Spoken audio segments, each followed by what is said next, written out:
మగ్గం వర్క్ నేర్చుకొని మీ బ్లౌజుల్ని అందంగా మగ్గం వర్క్లో చూసుకోవాలని చాలామంది అనుకుంటారు. అలాంటి వాళ్ళ కోసం నేను తెలుగు లాంగ్వేజ్లో మగ్గం వర్క్ ఎన్ని రకాలు ఉన్నాయి, మగ్గం వర్క్ ఎలా చేయాలి అనేది మీకు తెలియచేయాలనుకుంటున్నాను. అయితే మగ్గం వర్క్ నేర్చుకోవడానికి ముందుగా కావాల్సినవి మీకు ఇప్పుడు వీడియోలో చూపిస్తాను. ఒక క్లాత్, అంటే అది కాటన్ కావచ్చు, సిల్క్ కావచ్చు, ఒక 60 మీటర్స్ క్లాత్ ఒకటి ఉండాలి. ఇట్లా మీకు వీడియోలో కనిపిస్తుంది కదా, ఇట్లా. తర్వాత కావాల్సింది ఫ్రేమ్, చిన్నది కాదండి, పెద్దదే ఉండాలి. ఎందుకంటే అన్ని డిజైన్స్ మీకు ఒకే దగ్గరలో ఉండాలంటే, అంటే కంఫర్ట్గా మీరు కుట్టాలి అంటే ఈ సైజులో మీకు ఫ్రేమ్ ఉండాలి. ఇది మనకి హైదరాబాద్లో అయితే బేగం బజారు, సుల్తాన్ బజార్ అక్కడ దొరుకుతాయి. విడిగా అయితే మగ్గం వర్క్ చేసేటువంటి ఏ షాప్లో మీరు అడిగినా కానీ ఈ ఫ్రేమ్ దొరుకుతుంది. తర్వాత కావాల్సింది సిల్కీ థ్రెడ్స్.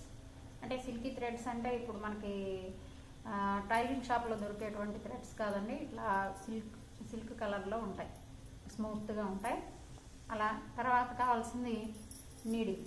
మగ్గం వర్క్ చేయడానికి అత్యంత ముఖ్యమైనటువంటిది ఇప్పుడు మీకు వీడియోలో కనిపిస్తున్నటువంటి నీడిల్ అన్నమాట.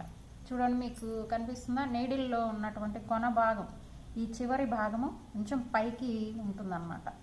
ఇలా ఉండేటువంటి నీడిల్ని మీరు మగ్గం వర్క్ చేయడంలో తీసుకోవాలన్నమాట.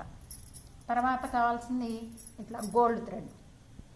ఈ గోల్డ్ థ్రెడ్, అలాగే మీరు ఇప్పుడు నేను ముందు చూపించేటువంటి అన్ని వర్క్స్ నేర్చుకున్న తర్వాత మీరు స్ట్రైట్గా బ్లౌజ్ మీదకి వేసుకోవాలి అంటే కంపల్సరీ కావాల్సింది ఈ కార్బన్ పేపర్.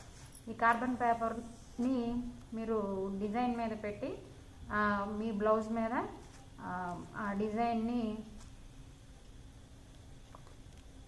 కాపీ చేయాల్సి ఉంటుంది. అది ఎట్లా కూడా మీకు ముందు క్లాసులో చూపిస్తాం.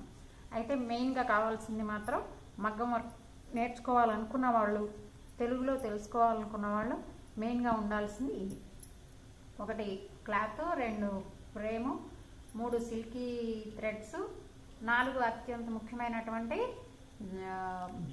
నీడిల్. ఈ నీడిల్ కూడా చెప్పాను కదండి మీకు వీడియోలో కనపడుతున్నట్టుగా ఇట్లా కొనభాగం పైన ఉండేటువంటి నీడిల్ ఉండాలి. వీటి బట్టి మీకు ఇవి ఉంటే మ్యాక్సిమం అన్ని స్టిచ్చెస్ మీరు ఎలా చేయాలి ఏంటి అనేది తెలుసుకోగలరు. ముందు క్లాసుల్లో మీరు మగ్గం వర్క్ యొక్క డిజైన్స్ను నేర్చుకోగలరు. Thank you.